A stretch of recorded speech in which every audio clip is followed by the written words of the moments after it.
Hello, everyone. I'm Sam Eckmann of Gold Derby. Here with me is Oscar nominees Sarah Greenwood and Katie Spencer for Barbie. Congratulations on this latest production design Oscar nomination. It is your seventh of such nomination that you've actually shared together.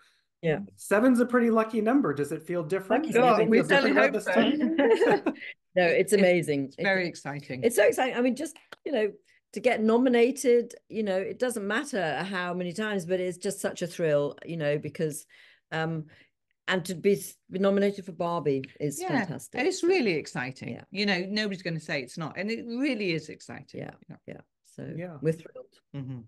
It is thrilling. And I mentioned you've shared these together. You have a long history of working with one another. What is it about this pairing that you think fulfills each other? What is the best part about this collaboration for you?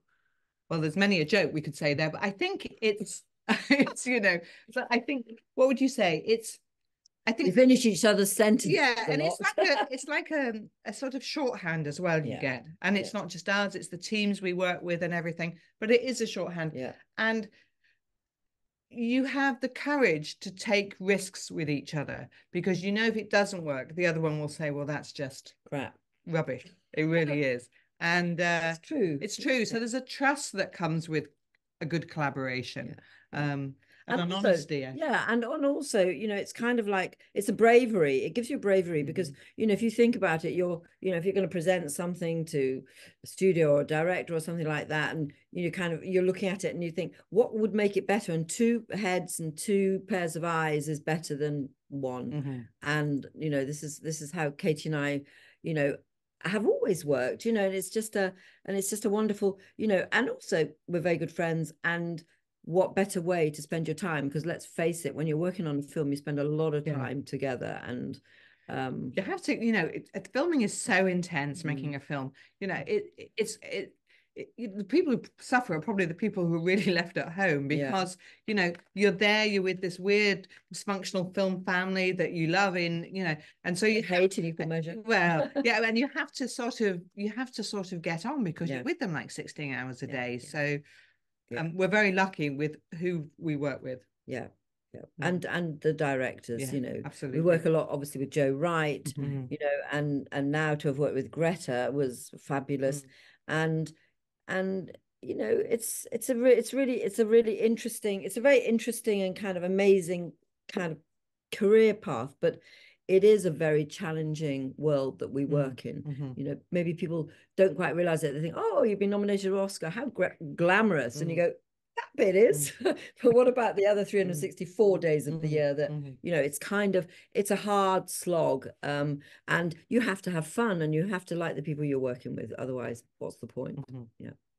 Well, then let's talk about those other days of the year. Because during those days, you created Barbie Land, which is this amazing, fantastical world of pink plastic. And it's so vibrant. And I'm just wondering how the parameters of this artifice world affected the way you thought about material, about color. How did you get to those conclusions? I mean, it was interesting because, what you're starting with, and this was about, I don't know, a year before we started proper pre-production, is you're talking to Greta, you have this incredible script, a script that didn't change massively, interestingly. No, it what was there was what you see on the screen. There might have been a few things cut because it was like epic. But so you're starting with this incredible script and you're starting with incredible conversations with Greta, and and they are massive conversations. They're big, philosophical, intellectual, and you just think this is about Barbie, and you kind of go, wow, this is incredible. I mean, they're amazing conversations to have even if you're not making a film. What is the nature of toy, what is the nature of being a human? And the nature of relationships, friendships, Ken and Barbie, what is there, and it's like, where does it come from? The fact that it's 70 years old and you've got Ruth Handler creating this doll that doesn't look like a baby doll, and that sequence of 2001 was in there from the get-go. It's like that was there, and it's like, wow. So when we first heard about it, when we first heard about the script from Jacqueline Duran, actually, the costume designer who'd worked with Greta before, and they, you just think Barbie, and Barbie, right? Because we didn't have Barbies over here in the we had them here. Yeah. We didn't have them, and you kind of go Barbie, and you go Barbie, and you put Greta. Barbie and Greta, that's an amazing combination. And then you put Margot as the producer, and you think there's going to be some special cake being mixed up. And then, exactly, special cake. And then you read it, and it was just the most incredible script that just like, what is it? What is the nature of toy? And these incredible conversations with Greta, where you are talking about what is it? It's so it's not this, but maybe it's that, and maybe it's this, and it was absolutely fascinating. That went on for a good 9 months, and we had maybe once or twice a week, we had a 2 or 3 hour Zoom with Greta talking philosophically about the nature of Barbie, the world, and what was incredible was you kind of get it down to what is it, right? It's like a distillation, isn't it? Yeah, and so you end up with what we now see on the screen, and it was like it was like what you take away. So from a visual point of view, you're taking away black, white, wind, rain, sun, electricity, patina, clutter, right? You're taking all these things away, all these things that we completely rely on normally. All these things that normally are comfort to us as like production design. And then you're talking about the fact that so Greta's describing Ken running down the beach, right? And by this point we'd realized we'd decided on how the waves are and the fact that they're solid, and he's running down the beach and he's going like this, and she said, and it's like hits the wave, and then what do kids do? They do woo, like that, bang, and there you go, and it's in the film. But once you're understanding the nature of what these toys are. And then for us, it's kind of like when we bought a dream house in the office, and we had a couple of Barbies and Kens, which in the, I don't know which little goblins came in. We left them, they were always in a strange position in the morning. That's what I can say. They certainly had a few sleepovers. They did, yeah. He was allowed in. But, so you're having this Barbie and you're playing with it, and you put a hand up and you realize she can touch the ceiling, right? And you think, well, that's not right. I can't touch the ceiling, I probably can here because we're in Warner Brothers, but it's like you can touch the ceiling, and so therefore, it's like everything has to be shrunk down and made smaller. And when you try and put a Barbie doll in a car, they don't fit. So it's all of these kind of things that we're kind of realizing and registering, and it's like, and it all adds up. So all these conversations and all these weird things we were doing just kind of added up to, how it came out. I mean, it was just it was the rules of the game, and taking things away and constantly talking, and then, having the belief of what Barbie Land was. It's the Pied Piper thing following, Greta, and then everybody getting involved. And what was amazing, there was this extraordinary amount of talent on this film, extraordinary, all the way filtered down, and every single person, even if all they did before, the stunts or whatever, worked on a war movie or whatever, they really got behind it. I mean, that was amazing. So it's like the vehicles guys, they made the Batmobile, right? And you go, do you want to make a it's great. You go into the Warner's vault. You go into the Warner's vault, and there's these extraordinary, like, sort of like Aquaman's this and that, and the Batmobile, and then there's the Barbie cars, and they glow. They glow. It's great. And it was such fun because they loved making the Barbie cars as much as they loved making the Batmobile. Also, they said, and it gave everybody a thrill because they drove. They were radio controlled, so they could move around. So it was very playing toy-like quality on that set. And also, the stunt department, right? Big stunties, right?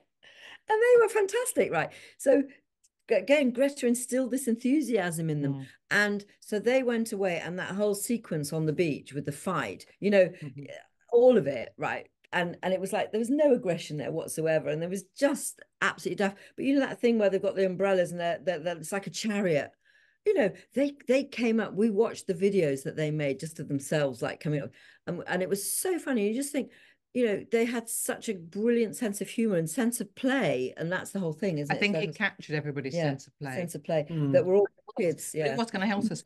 It was really hard work. Yeah. You know, it was really hard work to play like that. It was, you know, across the board for everybody. Yeah. But somehow, if you enjoy it, it's okay. You know, you want to get on and carry on doing it. Yeah. You know.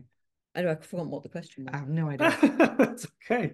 The that sense of play you're talking about, I have to imagine as an actor coming onto one of these sets, it would be overwhelming. You know, those Dreamhouse cul-de-sac is an enormous set.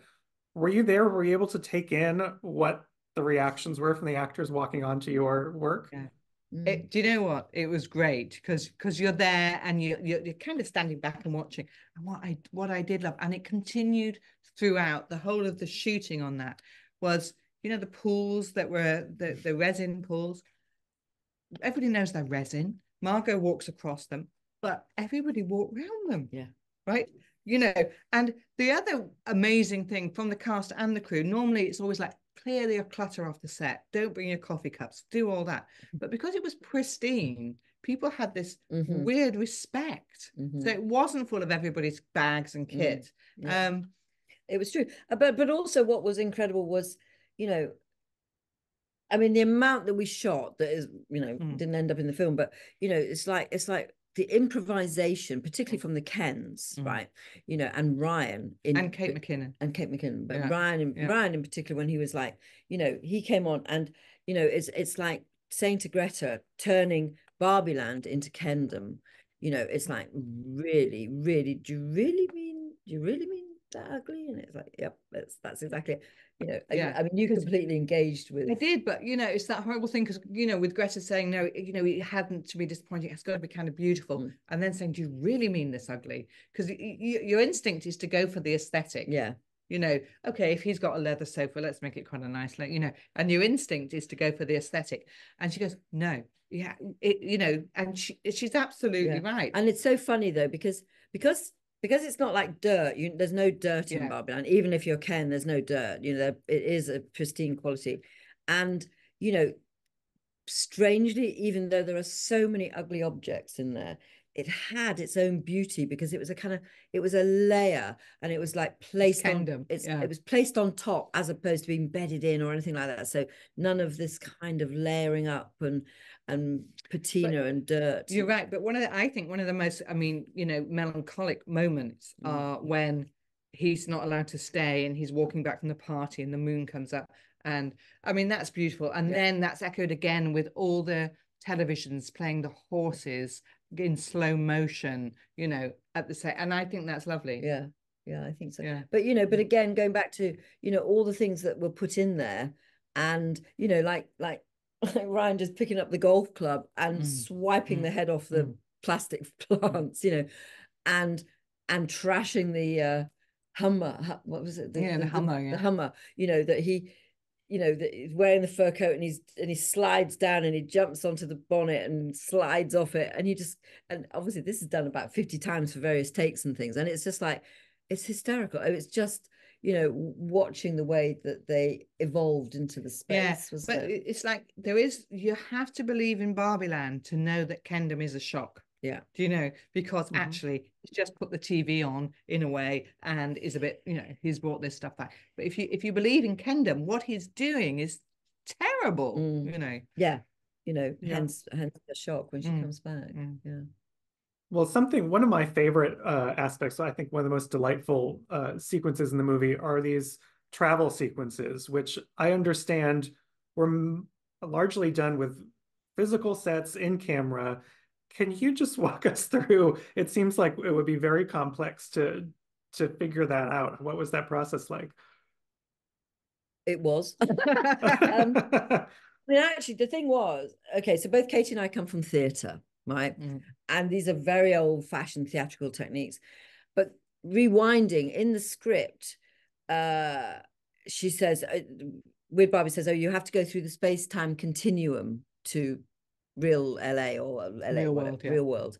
And, you know, so then she goes, well, how do I do it? And she goes, actually it's not, it doesn't exist, right? So you're already into this kind of netherworld of what on earth is it, because it isn't like, you know, superheroes wham, you know, warp speed through, right?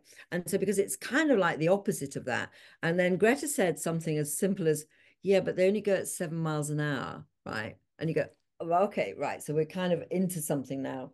And then you know, it's like so it's physical, it's in camera, and to actually work it out was very complicated, mathematical, what the lenses were, the position of the camera, and the fact that, you know, the best way to describe it was that, like, you know, when you're on a train and the foreground, the, you know, the bushes, the hedges or the wheat or something is whizzing by really fast, and then the midground is going at this speed, and the middle background is going at that speed, and then that speed, and the sky is staying completely static, right?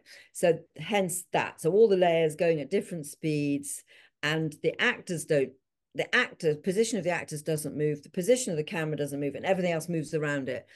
Then you get into the real old-fashioned theatre techniques, which is the kind of helix, the helix of the waves, and the dolphins doing that, and the little possums popping up, and you know, and then you just get into fun, and then you're having pure fun, and you're working with your palette, you're working with, you know, iconic imagery of the, I don't know, the perfect desert, the perfect sea, the pink road, you know, a 13-man tandem. I mean, that was really there. They were on a bicycle that we made that had 13, and it, you know, led by Will Ferrell. Yeah, I mean, it's crazy. Yeah, and people used to come and watch them because they were so charming.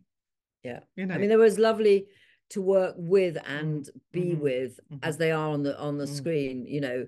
And what I think is really great is that, you know, they go this way when you know, so you see all 6, I think, when you go to LA, and then you see 3 first time, 1, 3, 2, you know, so you just you kind of, but I think it really is the link between Barbie Land and the real world. And then when they land in LA, you know, you're taking this color and this kind of clarity, and you're landing on you know, Venice Beach, and they're in the amazing costumes, and you're landing on Venice Beach, and they're aliens. They are completely alien. Where have they come? You know, they've never seen this before. They have no idea what world they've landed in.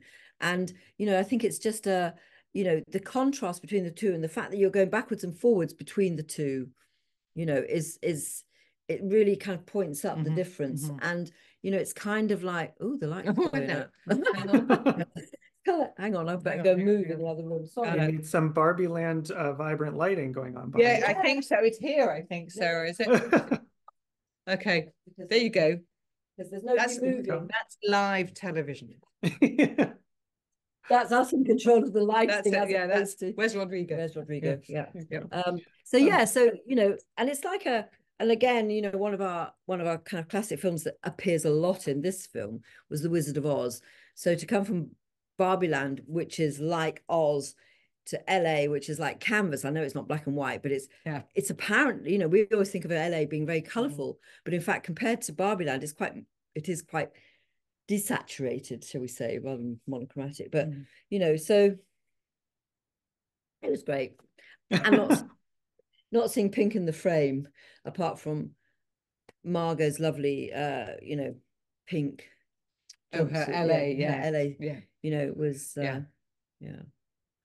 Well, what's also great, which I want to ask you about just before we have to wrap up here, is the reaction to this film, I think, is unlike the reactions we've seen to many modern films. It's pretty rare that you get scores of audience members dressing up for the movie, flooding into the theaters. What was it like to watch that happen to your movie?